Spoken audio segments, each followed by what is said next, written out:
Hey, good morning, good evening, good afternoon, wherever you are, or what's going on. This is your Sensei Al Bob. He, that guy, the one who tells you stories and don't believe a word he says. Mm, what do you think? Hmm? Here it is, 4 years, 6th of January. Ooh, it's nippy up there. We had some snow, we had some ice. It's just going to get colder and colder. And everyone's going on about global warming.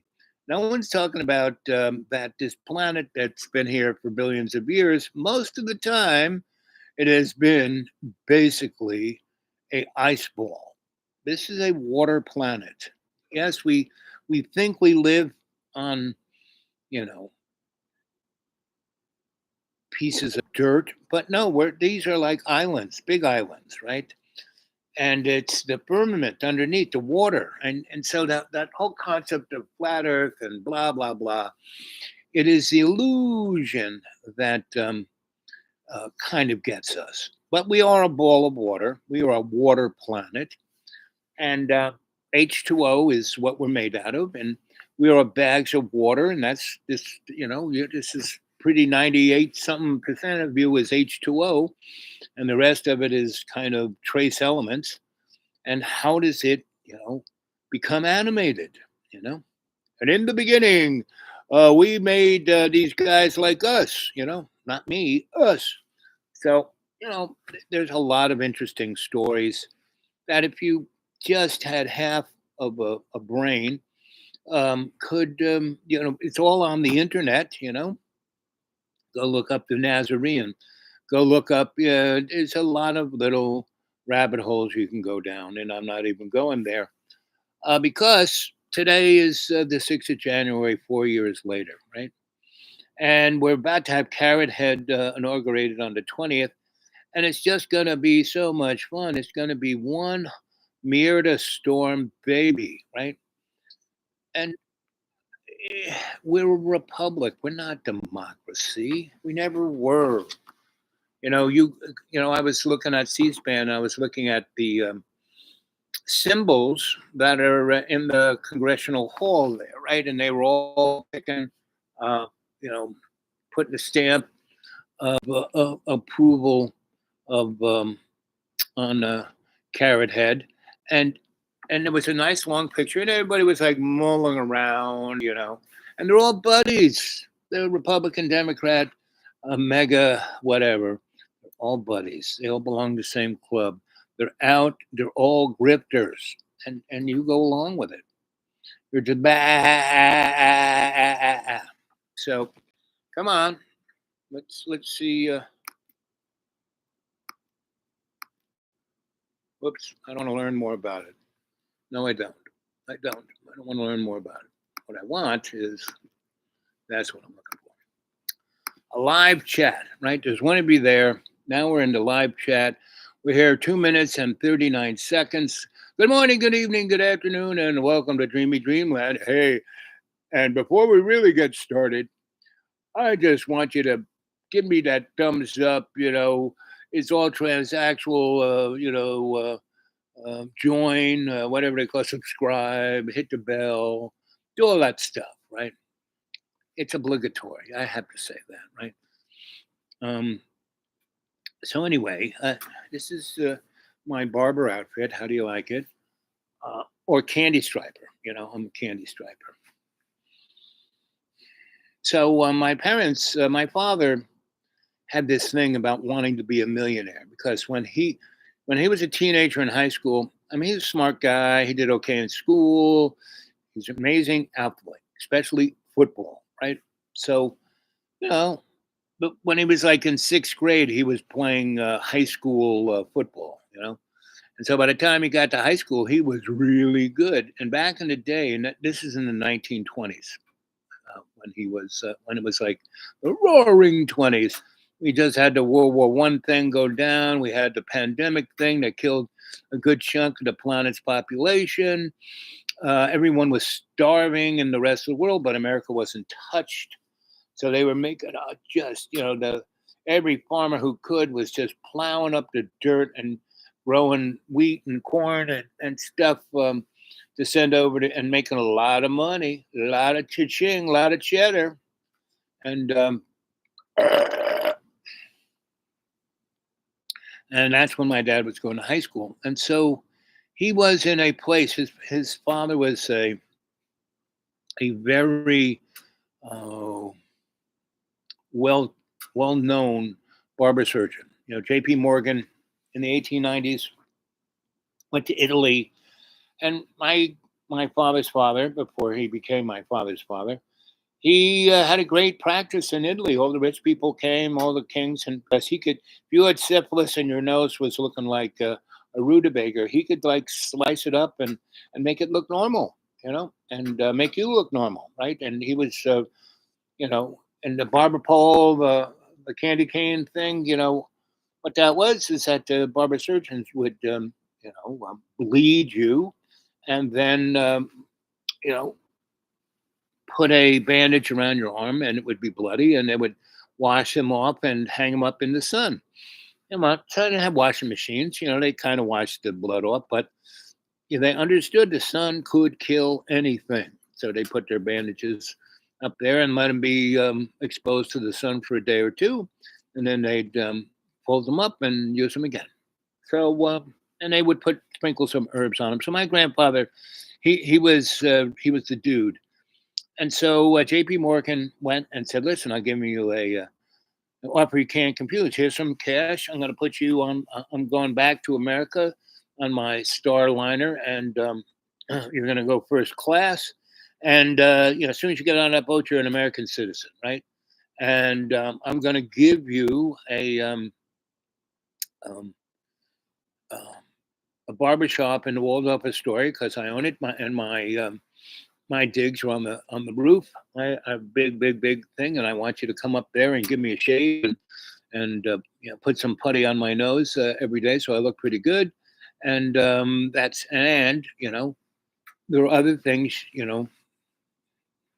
investments that I'm going to help you with.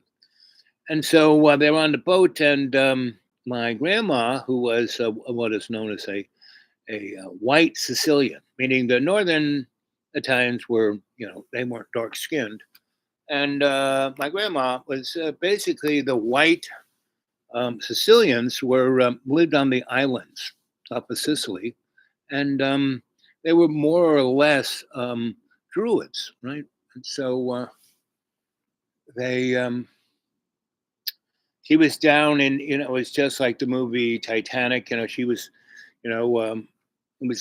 roles were reversed. The guy was up in the class one with JP, and they see my grandma when she was like about 17, really hot looking babe, and JP said, "Why don't you go down and talk to her? If you can hit it off, and I'll have the captain marry you, you can get into um, America better. It's like, you know, um, you're appreciated. If it's a lone wolf, they kind of look at it. But if you're married, right? So anyway, that's what happened. That's how my grandparents met and got married on the boat coming to America. And they didn't have to get off at Ellis Island. They got off at 34th Street, where all the rich people, and they went straight to first Waldorf and spent a week or so in the where the newlyweds are, and had a really good time. But went, my grandpa went straight to doing putty work on JP's face, and JP put him up in Harlem at because he had all these really nice brownstones all over New York City, and he had one of the best collections of books.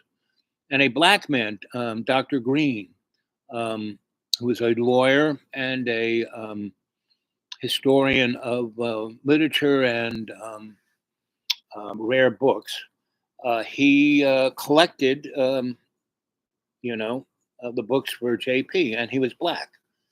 And he was the grandson of a uh, a black religious leader, um, and or son of, and but he had a different name, right? So anyway, so that's where I grew up amongst all those people, and before I was born, when my um, grandparents they first had the first kid, Alfonso, and then had Arthur, and then my dad, Rapiat, and so they didn't want to live in New York in Harlem, but they kept their apartment there, and they got a house in this neck of the woods called Freeport. There were two ports on Long Island, Glen Cove and Freeport. Freeport was almost a separate country. It's like where the pirates lived, and it was a free port, right? So in the Roaring Twenties, because during World War One, the U.S. got it in the Army Air Corps, and they were training because Grumman was in Long Island, and so were a couple other airframe manufacturers.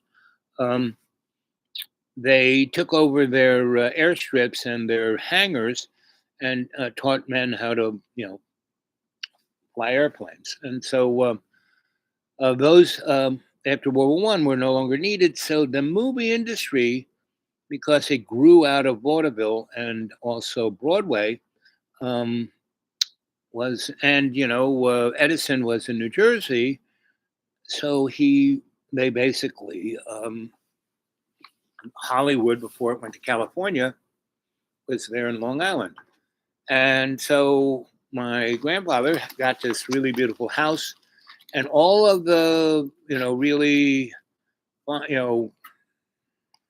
guys from vaudeville, from Broadway, from the movies, all the stars had these big, beautiful houses right on the intercoastal of Freeport, right? And that's where my dad grew up. So he was surrounded by this ilk of people, really high class, had a lot of money, a lot of bling. But his dad was, upper middle class, and that wasn't even there. I mean, most Italians were like living in the gutter, but my grandparents had two houses, right? A nice house in Long Island and a nice brownstone in New York City, and my grandfather had a clientele. So all these and a lot of guys who went to what you call it, Wall Street crowd had houses there too, because Freeport was actually Sunrise Highways went right into New York City, and the trolley was on it. When I was a kid, the trolley was still there, and you could take from Freeport into Brooklyn for a nickel. Yeah, it took half the day because it just kind of chugged along Sunrise Highway, but it was fun, and there was a carnival kind of place that we would get off and take a few rides. And my grandma liked it, and they had tartufo and also the Italian ice cream. I forgot that they make. They slap it on the marble thing and do this to it, and and it's like pretty freaking amazing. So and the Long Island Railroad was there, and that was for the rich guys. They could get on the electric train that would zip them, like high speed from Freeport. There was like three stops, and Garden City, and then another one, um, in Queens, and then bang, straight into Manhattan. So that was what my dad grew up in. So he had all of these friends who were, children of rich people. And my dad he was like a movie star. He was unbelievably handsome. All the girls, he got laid all the time. And yet he was like conflicted about sex. He was the biggest prude you'd ever want to meet, but he had sex, sex, sex. And so he had shame, shame, shame, and all kinds of interesting psychological issues going on. And so my poor brothers and sisters had to, deal with that. But because I grew up with my grandmother till I was 7, and then was interjected like a, a needle into the family, and only was with them for about, I don't know, 8, 9 months before the nun murdered me, and then I ended up in Garden City at the sanctuary of the Marinols for almost 2 years, and then my parents moved further out near Glen Cove and Oldfield, and this is another place where the really rich people had their estates. Um, that book about the Great Gatsby. This was that neck of the woods, and so that's where I grew up, and and they went out there in this. There were farms and big estates, right? And this farmer guy, he had a lot of land because he went back like 10 generations, so he had thousands of acres in Long Island. He had more potatoes and corn growing than anywhere else. No, more potatoes than in Idaho, right? And so it was really a sweet time to grow up there because it was very rural, but it was gonna become. It's like we were just 2 miles from the Miracle Mile, right, where all the fancy, super duper rich people had their stores and stuff. Like C.W. Post College was just about to be built, and so anyway, I had this great, you know, my whole life was kind of shunned from catastrophe to amazing catastrophe, amazing. And I always survived, and and Dr. Black, the doctor always made sure I didn't die. She said, "Whatever doesn't kill you makes you stronger," and I was the poster boy for that. Until at 10, when I had another bout with death. And that was my buddy. I could see him right there. It's not, and I still do. He's, that he's always got a rumpled suit, very similar to what the guys at the funeral home wear. But he's got a pumpkin head, and he's got chiclets for teeth. And so he has been always around. And he basically, every time I'm about to die, he goes, "Don't worry about it. It's not your time. This is just another one of those interesting little interludes for you to learn something." So I do. So, I've died 7 times. And I got shot twice, being a conflict resolution officer in New York City with the New York City Housing Authority. And they weren't, I guy was about to shoot someone, and if that guy shot that someone, all hell would be broken loose, and pretty much everyone on that side of the building would be dead because people would just start shooting, and the walls were made out of paper, and so there were plenty of mommies and grandmommies and little kids running around. That would have been kind of like the Gaza Strip. So I basically said, okay, and I grabbed the barrel of the gun, and it blew my palm off, right? I mean, and it healed up pretty good, but I don't really have a palm. It's flat there. See all those lines? And so,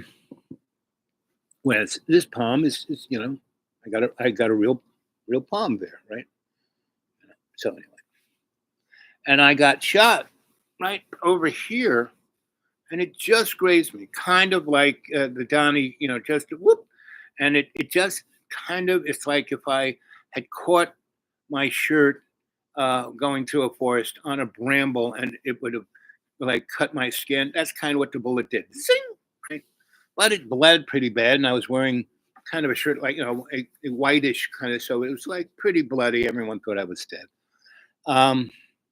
But both times, got away with a charm. So that's where we are today. We are at this crossroads, and I've been, this show here, Dreamy Dreamland for Sensei Al Bob. This is like my 7th year, right? I'm about at my 2800th show. Hey there, Jane. Let's see, put my glasses on, see what I can. Howdy, yeah. So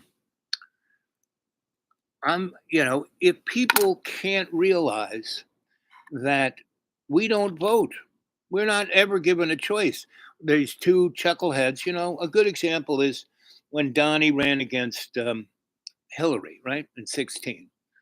Now Bernie had it locked up. I mean, he was going from winning every primary, and he had these big things that made Donnie's things look like teeny things, and Hillary's things.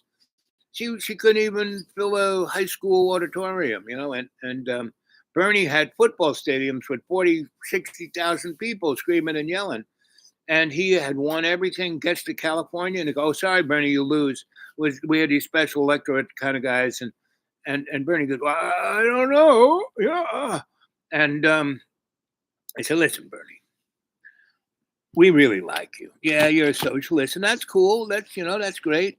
We gotta have one of you, so that's not a problem. But if you really take this mano a mano and don't let Hillary take this place against Donnie Yump, um, you're an old guy. You could trip, fall down a staircase or out a window, you know, um, kind of like Forrestal in the hospital back in 46. You know, it could happen to you too, or, you get a chicken bone stuck in your throat, or, there are a lot of things. But if you go along with this and let Hillary um, be the Democratic nominee, you'll be one of the two most powerful senators, right? And you can do and say whatever you want. You can be on any committee. And see this little envelope here? Yep, yep, yep. See it? Yep, yep. Just leave it there. Don't touch it. Don't. But you're going to get one of these at least twice a week for the rest of your life. Like, don't look at it now. It's not really there, but you're going to get. Just going to happen. It's just going to. You'll come back in your office and under the blotter, there'll be one of those. At least two a week, right? And don't believe a word I say. This is just a story. I'm your griot. Nothing is real. You know, just like what's his name, Udi Giuliani. The biggest sleaze, America's condom. Really. Ooh, lights flickered. Power goes out. It's gonna get cold. Your Sensei Al Bob might freeze to death. He definitely would be if he was down in the deep green, because that's way over there, way down yonder. And it's the road is that's why I came here, because the road was almost impassable, and the weather's just getting weirder and weirder. And so there we go. There I go. There I go. There I go again. La la la la. Let's see, Jenny. So, what do you think about our our political dynamic? Since you got to realize it goes all the way back to what's his name? 1492 moron. And he was just a jack off. He was just a condom. All these character actors are. Ooh, it keeps blinking. Never a good sign when the lights blink. But they still are on, and that's a good sign. And the little heater is still on. And let's see, maybe I have my little flashlight, my little buddy. There's the big flashlight over there. Maybe I should get up and get it before the lights go out.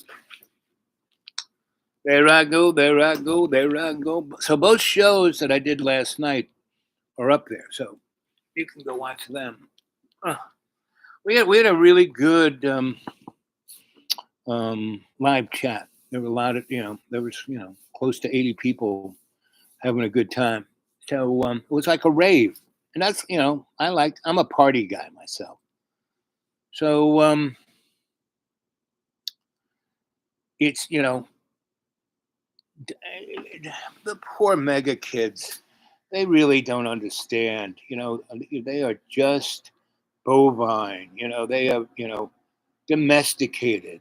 It's like, oh, how old was I? I guess I was in my 20s, early 20s. I had a girlfriend in Germantown in Pennsylvania, just outside of Philly. And I would basically, I had a little crappy bicycle, and I would roll down the hill um, and stick the bike behind a bush, and I would wait on a county road right in front of a slaughterhouse, right? And this guy would come by. If I could get there by 7:30, he would probably get there at 7:35 to 7:40, right? And then he would take me all the way in, right? And he would drop me right off at work, right? So that was really great. And I didn't really have to get to work till 9:30, right? So he would pick me up, and I would get there at least 10 minutes before he'd get me, right? And so many a time I would be there, and the big truck would be there, and the cows would be doo doo doo doo doo doo, just walking off the truck, and the big doors into the slaughterhouse would be open, and they go in there, and they would have the kind of thing that the cow was used to as a feed bin, right? The thing that you put your head in like that, and the food is there. And so the cow would do do do do do do and go there, and it was only one of these things, not a ton of them, like there would be normally in a feedlot, just one. And one cow would put his head in there, would break a light beam and a pneumatic rod would shoot out and go right through the cow's head, and the cow would boom. And they come with a big forklift and, like spear the cow and take him in to get chopped up. And I would see that pretty much every morning, and I was kind of used to that. And I kind of made me a vegetarian. But the really amazing thing was it'd be this truck, and the cows would be waiting on line to go put their head in the feed truck to get their brains. And none of them ever thought, maybe I shouldn't do that, because they're waiting on line. This cow puts its head in there, right? And then puts the head in there, right? You'd think some cow would say, maybe I'm going to go that way, because it was still farmland. It could like take off, but they didn't. They just went over there, put their head in there, bang. Now the pigs, on the other hand, pigs would come out, and I had the pigs not in just one big thing that they would like kind of get them off the truck. They were in these like cages, right? Because what they would do is they would have this thing where it would pick up the cage, take it over, and put it right against this place where the thing would go up, and they could only go in there. And as soon as they went in there, it would like the guy would put his feet on the floor, and he would get, electrocuted. And the pigs would be screaming, "No, I won't go! Fuck you!" They would be speaking English, right? So, and then when more Spanish people started work there, they started to speak Spanish. So that's us. We are the cows. We're not the pigs. The pigs are the politicians who end up standing on the electric grid and getting fried anyway. But Animal Farm. Why do you think Mr. Orwell? I think it's Orwell. Yeah, wrote that. Who wrote Animal Farm? Was it Orwell? I think so, or somebody else. But very nice, very nice piece of literature. And that's where we are. We're on the Animal Farm. We don't know it, but it's playing out right in front of us. Can't be any more specific. I mean, the stuff that's going, never-ending wars, Lockheed Martin, Grumman, Boeing, all making trillions of dollars, and the Yankee dollar, which is going to, like this, go away. And we're going to have this little tete-a-tete with the BRIC folk. And then we're going to have electronic, like Bitcoin or whatever. And CBDG, that girl with the glasses, she does a very good job at laying it out as the loyal opposition. Now, that was used to be me. Not so much loyal opposition. I've always held another position. The guy who, he's a consultant. That's basically the job I had, but I didn't have, I did the job, and like he is, he like looks at everything. That's and most of those analyst guys don't look at one thing. They're myopic. Like that guy, so he is really good. Let's see if I can find his name. I look him up. Well, let's see.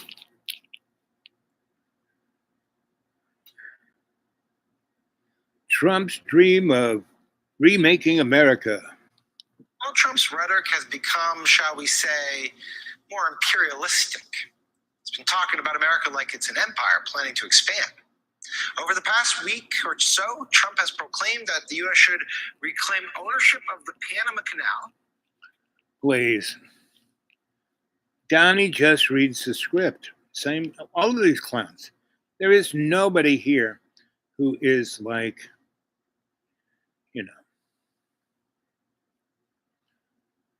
Trudeau resigns, Canada PM resignation, rude awakening. Oh, really? I wonder how that happened. Welcome back to the Michael Cohen Show on our continued journey to 250,000 subscribers. Now we're at like 7,500 shy, so hit subscribe, share, watch, do what you need to do because it's important that you're in the know, especially as more this moron is you're in the know every single day, including this morning. Justin Trudeau, Canada's Prime Minister, resigned. We need to talk about it because it affects the United States of America. Oh, yes. Good luck with that. America will pay. Probably will. As they used to say when I was a teenager, karma is a bitch. That's this thing.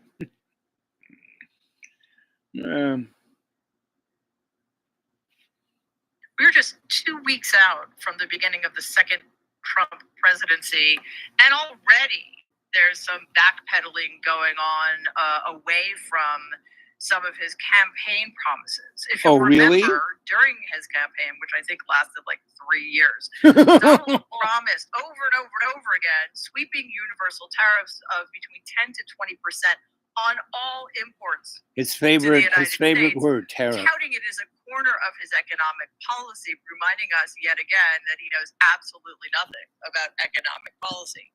Unsurprisingly, this promise was met with widespread criticism from economic experts and his billionaire buddies, who warned that such tariffs would dramatically raise the cost of food and other essential goods for American consumers. This, of course, directly contradicts Donald's campaign pledge to reduce inflation on day one. Remember, day one's it's never very, happening. Very busy for the Trump administration.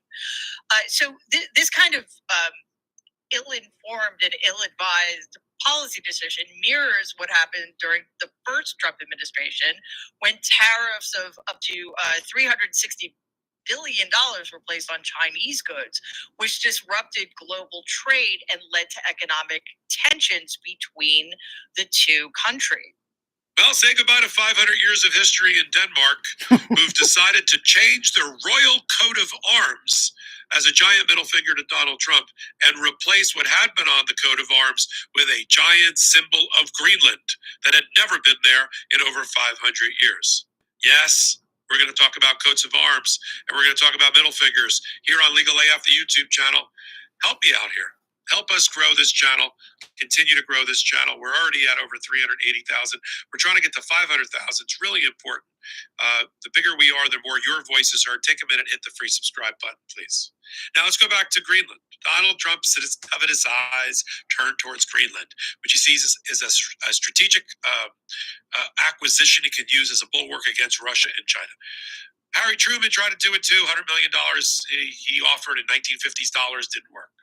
Now, incoming members of Donald Trump's administration have now sent threatening letters to Democratic officials in the state of California, warning them that they are likely going to be thrown in prison if they do not cooperate fully with Donald Trump's planned mass deportations. And I'm going to tell you the name of the guy who sent these letters, but honestly, I don't have to. If I tell you somebody who's going to be a part of Donald Trump's incoming administration is sending letters threatening to jail Democrats who do not participate in the mass deportations, you probably know right off the top of your head who that person is. Like, that is how horrible and Uncle clearly Fester. racist this individual is. But Uncle But Fester in wasn't case it racist. doesn't pop into your head, it is, of course, none other than Stephen Miller. Stephen Miller, through his America First Legal Foundation, sent a letter to the Attorney General of California and, of course, local leaders throughout the state, especially those along the southern. Just when you thought that Donald Trump could not get any worse, he is now beefing with a dead man. Not just any dead man, though. Of course, it happens to be recently deceased former United States President Jimmy Carter. Donald Trump is furious over the fact that, of course, the former president has died. So, as is customary, the nation enters a 30-day period of mourning at which, or during which, I should say, flags will be at half staff. Which means, based on the day that Jimmy Carter passed, flags will be at half staff on Inauguration Day. The nation will officially be in a state of mourning when Donald Trump is sworn in as the next president, which, of course, is exceptionally fitting, right? Trump is pissed off, and he took to Truth Social on Friday, even though this had been known. Okay, enough of that. You stay right there. I have to see if Martians have landed.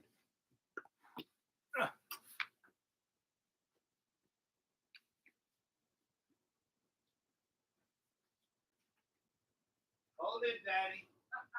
Hold it.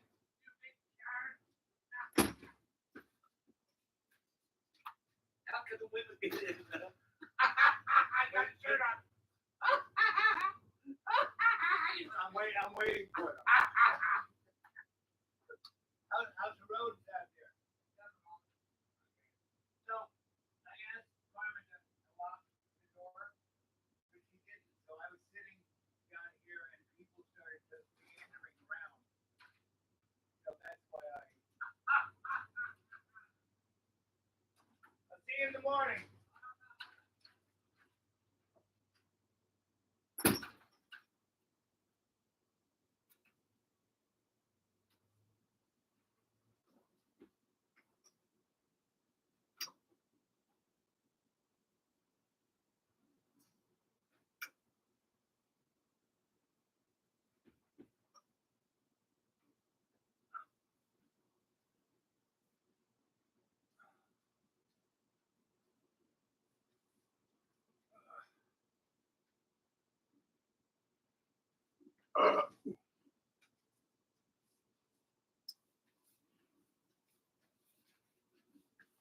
Yeah. The aliens brought me dinner.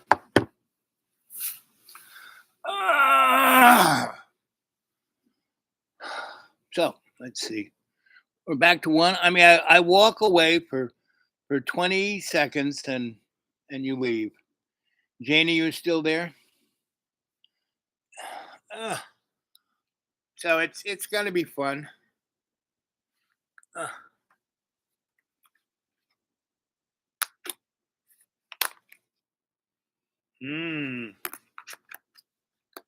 Should have brought a.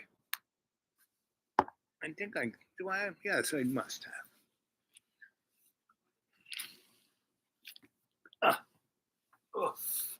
Yeah. Ooh. Ooh. Yes, I do.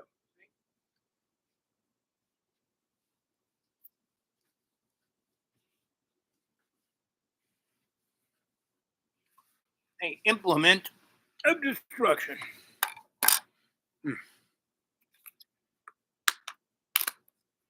Mmm.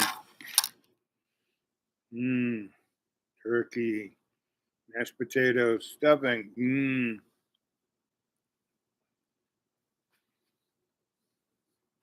Grandma alien. She knows how to cook. Mm.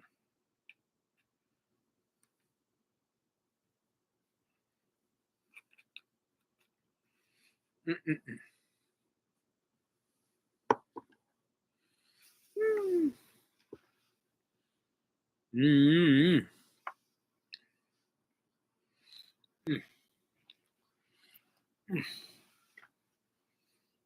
Mm.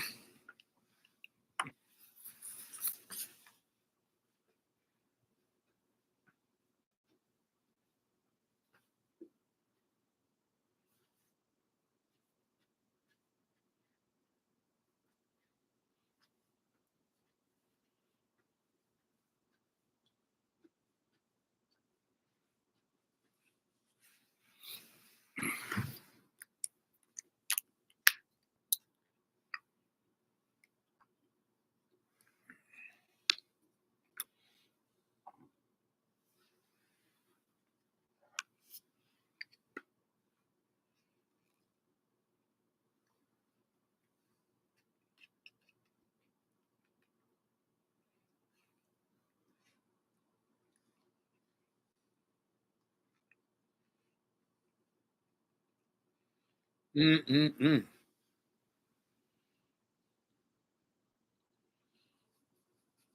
Oh.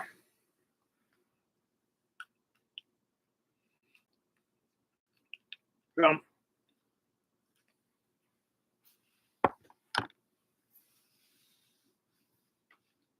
we are going to have go online and go to YouTube and go find 1984, George Orwell's 1984. And so I guess Animal Farm was the other guy, not Orwell. Let's ask Google.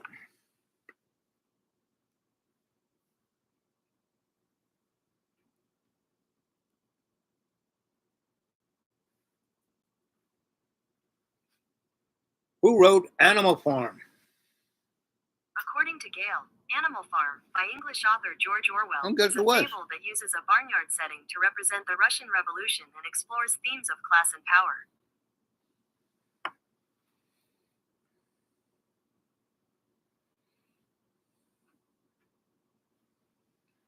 Who wrote 1984?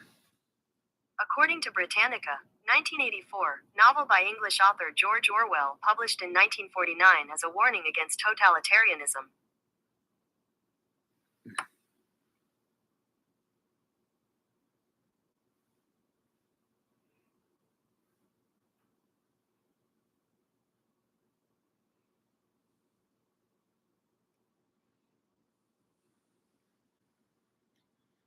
Well, it's set in 1984 in Oceania. See, that's where we're heading for. You know, Canada, the United States, Mexico come together along with a little bit of South America, and we're going to have Oceania, right? And, you know, Eastern Europe will be whatever it is, along with chunks of the EU. England will be part of Oceania. Vatican will be the other one. Then there'll be, you know, the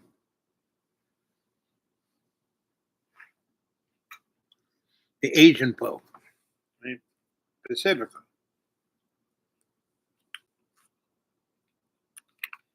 Mm-mm-mm. Not bad.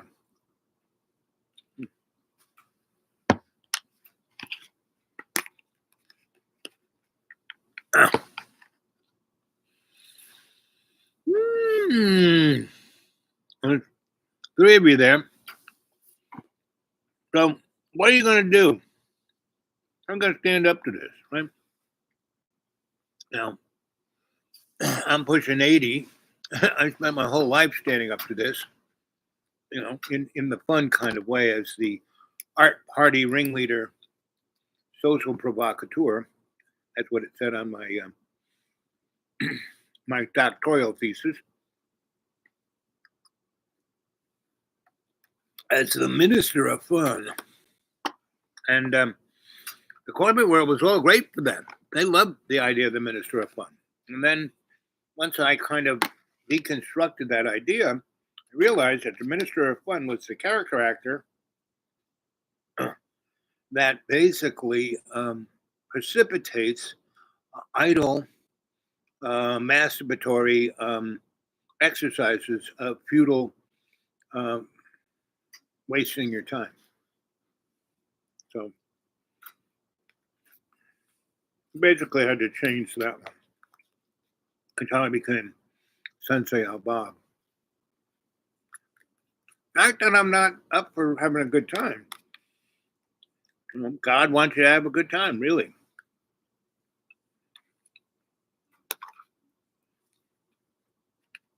But not even masturbating isn't so bad. I mean, why do you think we have a hand? And as Robin Williams said, God has a great sense of humor, putting, a waste disposal unit right next to the fun house. Right? So,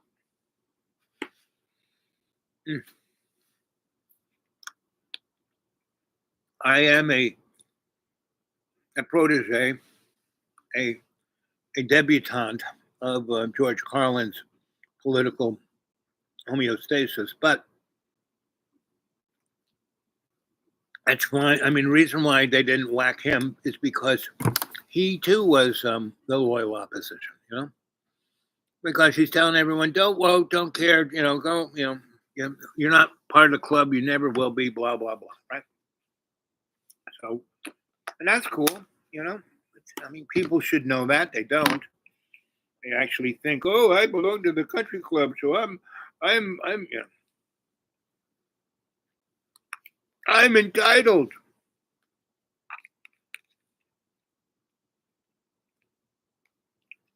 Most entitled people are white people, right? But what's interesting, you don't have to be white. I mean, the skin color, it means nothing. Being white is a mentality. I've seen a lot of black folks being white. And I myself, I'm an African American that's melanin challenged. And then I have been tacitly appreciated and, well, paid to do what I like to do, right? I got well paid being the dude as the electrician, right? Because I love being an electrician. I view everything electrically. This little body here is an electrochemical device. And everything, all the different skill sets that over the years I've, experienced, the main component part has been electricity. The dynamic of whether what's going on is potentially a particle experience or a wave experience. Jane, what do you think? Are we a wave or are we a particle? Anybody else? There's somebody else there.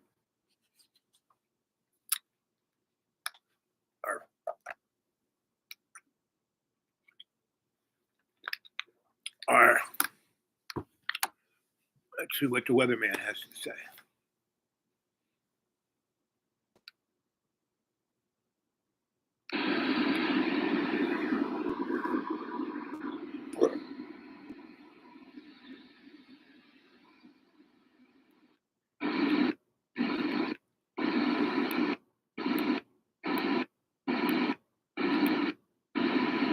No, they're up here.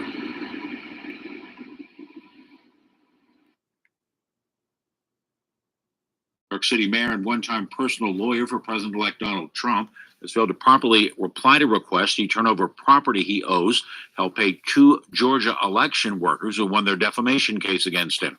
Lawyers representing the poll workers say Giuliani has ignored orders to give up, among other things, his Manhattan apartment, a Mercedes convertible, and valuable sports memorabilia. A winter storm has dumped snow across large swaths of the U.S., including the Midwest and the South. As Louisville Public Media's April Rickard reports, it's the most snow the Louisville and southern Indiana region has seen in years. In Jeffersonville, Judith and Fabio Soares were pretty well stocked, but Monday morning, they had to venture out for water. Judith is used to this. She's lived in areas that see a lot colder weather. For Fabio, who grew up in Brazil, it was a new experience. But I really like it. We went sledding. That hill right there is perfect for sledding. And yeah, well, I actually really like it. I'm looking outside all the time and being like, oh, it's so pretty. State and local officials activated travel warnings and states of emergency related to the storm. And the snow is expected to stick around, with temperatures below freezing predicted into the weekend. For NPR News, I'm April Rickard in Jeffersonville, Indiana. Crude oil futures prices eased somewhat in volatile trading today. Oil down 40 cents a barrel, or roughly 0.5%, to end the session at $73.56 a barrel in New York. I'm Jack Spear, NPR News in Washington. Anything below $80.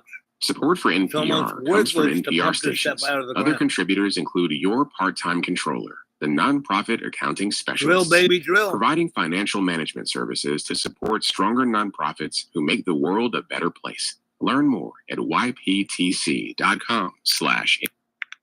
Donald Trump was allowed to be president twice. So he could ferment the needed angst, social conflict, and distraction. So the new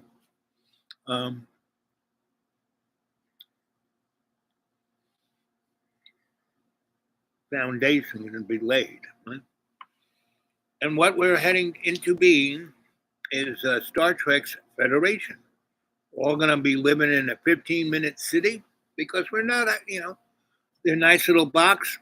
We hit this button and the transporter, woo, straight to the movie theater, straight to the prostitute, straight to wherever.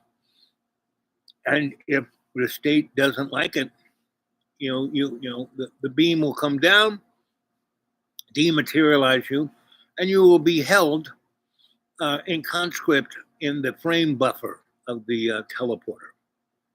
Or who knows?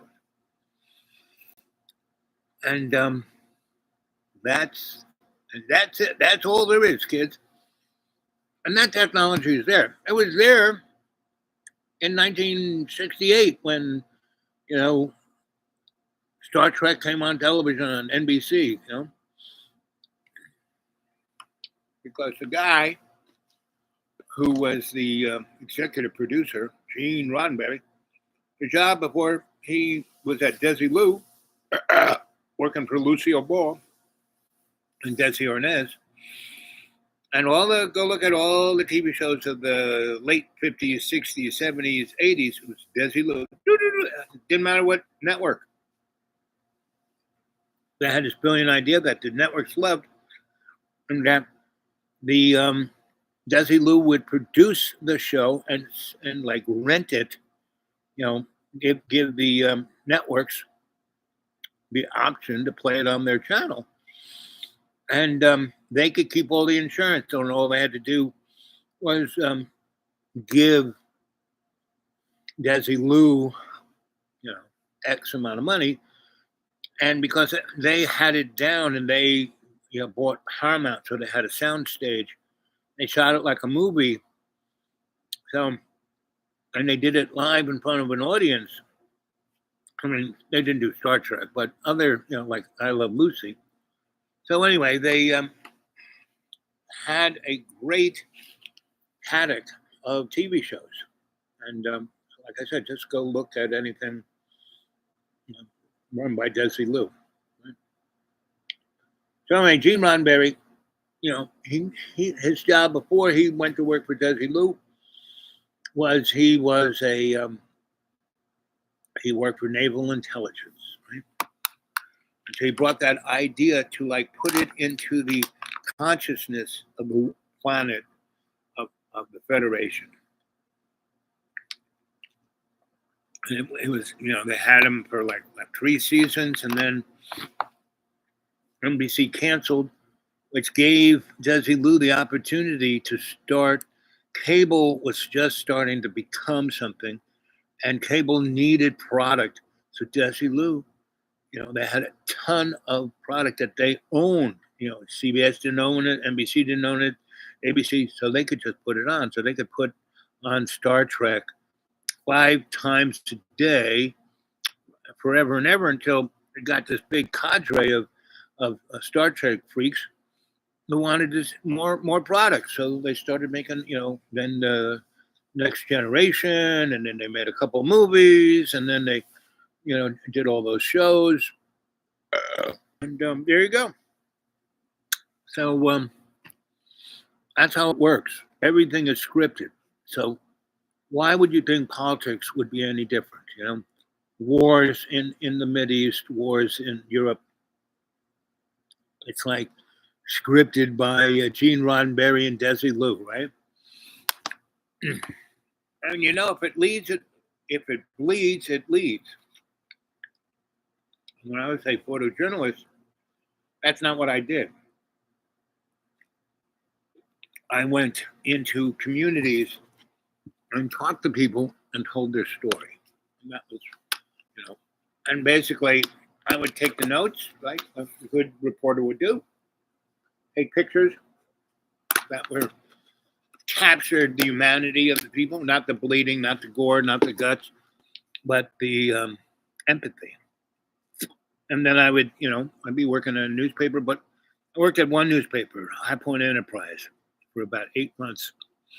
And then I did a shoot that was like blew everyone's shorts off. And it was basically a state-run lynching of a black man who was the best black man in that town, Greensboro, North Carolina. And he was a high school hero, in the black school. He went on and fought in Korea. And he then went off to college and came back. And his father had a little general store. And he turned that little general store into the most profitable, biggest, department store in the South, owned by a black guy.